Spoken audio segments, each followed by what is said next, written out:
Cleaning up your laser cut parts can be a tedious process. In this lesson, we're going to go over the main two ways to improve the feel of your parts. So let's get into it.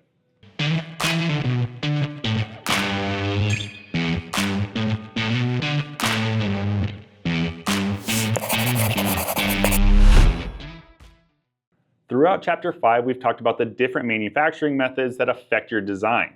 Now, at the very beginning in Lesson 1, we talked about how those lasers specifically cut the material and how they create a burr sometimes on the back side of that cut from that undercut or that softer material coming through and re-solidifying. Now, cleaning that up can be that tedious process, and in this one, we're going to come over to the board and start talking about different ways to deburr those parts. Now, the main two ways that you're going to kind of see is tumbling or linear deburring, and we're going to split these into two completely different things. Now, so what is tumbling?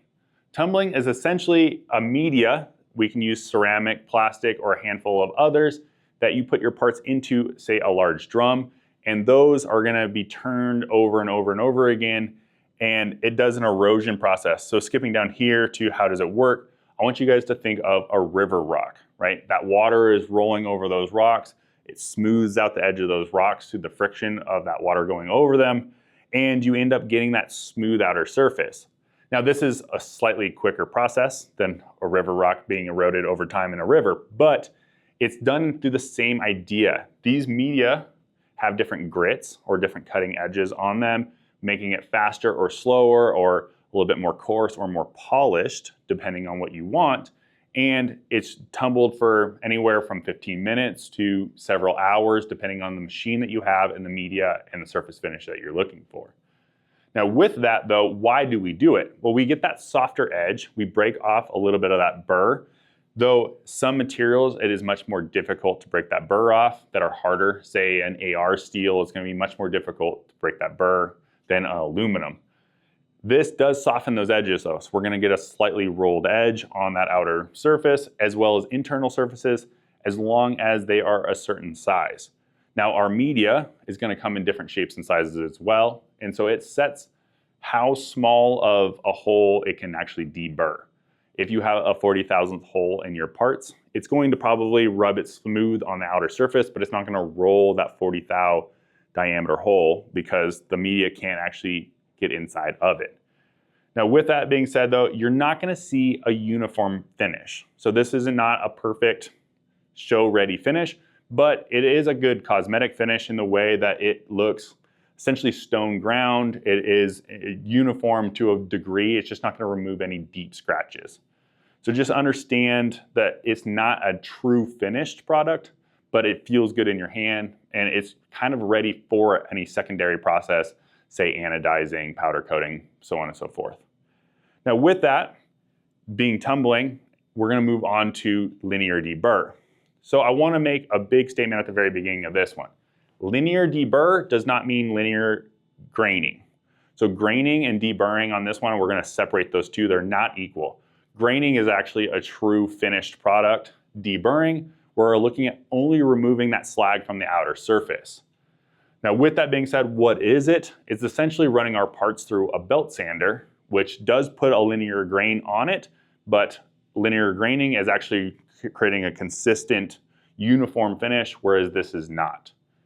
Now, we can use both a wet and a dry setup. Depending on the material type that you're looking at, you're going to end up using one or the other, and that's going to be dictated normally by the manufacturer, so you don't necessarily have to worry about that. Typically, dry is done on steel, so you don't end up having that corrosive rusting effect on the back side of it. Now, why do we do it? It's very similar to tumbling, right? We're trying to remove that outer edge that we ended up leaving behind on the lasers and get that burr gone. And it is, again, semi-cosmetic, but not perfect. When you get through a manufacturer that says linear deburring like SendCutSend, you might still see blemishes in the middle of your part or on the edges. What they're looking for is removing that outer crust from that laser cutting process. Once they see that gone, the part is then cleared through their process. Now, this one does not roll that edge. So you're going to end up having a sharper, coarser edge on the edge of your part. That is just going to be coming from that belt coming straight through on the flat surface. If we look up here on this diagram, what ends up happening is you have several rollers that are feeding that material through, And then you have this purple dictating a big long belt that is essentially grinding away at the top of your part. So this red is my sheet. As it comes through, this belt is spinning and it's grinding away the top of it, and it makes it so anything that's sticking up proud of that material is going to be removed. With that being said, you have to have a handful of things coming into play that are going to dictate the size of your part. The first one being that it has to stay in contact with the rollers the entire time. If this part gets too short and I end up getting in between my rollers, then the part's going to get eaten up by the belt, and then you're going to tear up the belt, the machine, the part's gone. Everybody's having a bad day, including you. So the minimum length is set by this, right? We need to make sure that we're making contact throughout that. And there's different shapes and sizes of deburring machines that allow you to have different part sizes. So when it comes down to manufacturers like SendCutSend, that's where they're going to get the minimum length. Make sure you're looking into that if you're intending your parts to be designed and manufactured with a deburring process, or you're going to end up having to have a DA sander on your end if it's undersized.